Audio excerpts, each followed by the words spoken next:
Niekedy nám ich zablokujú druhí a niekedy si ich zablokujeme sami. Dám vám však jeden komunikačný tip. Za každým slovom, ktoré vám partner alebo partnerka povie, hľadajte potrebu. Aha, čiže dnes večer spolu nebudeme. Emocionálna časť mozgu môže vyhodnotiť, výčitka, treba sa brániť. Plazí mozog môže na to zareagovať tým, že vám stúpi krvný tlak, viac kortizolu v krvi a začnete utekať alebo začnete útočiť. A tá šedá mozgová kôra vám zrazu môže pomôcť. To nie je výčitka. Daná osoba nemá uspokojenú potrebu blízkosti, náklonnosti a rozhovoru. A môžete zareagovať empaticky a povedať, tiež si uvedomujem, že v poslednej dobe sme o mnoho menej spolu. Tiež mi to chýba.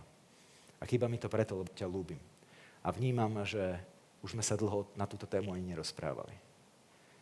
Dnes samozrejme na to priestor nie je, keďže som už slúbil, že pôjdem večer na to stretnutie, ale hneď ako sa vrátim, ak budeš ešte hore, môžeme sa o tom porozprávať, alebo sa o tom porozprávame zajtra. Ktorá časť mozgu v tom danom okamihu šoferovala? No presne tá, ktorú sme si na začiatku ukazovali, ktorá je typická pre nás ako pre ľudí. Počujete? Za každým slovom hľadajte potrebu.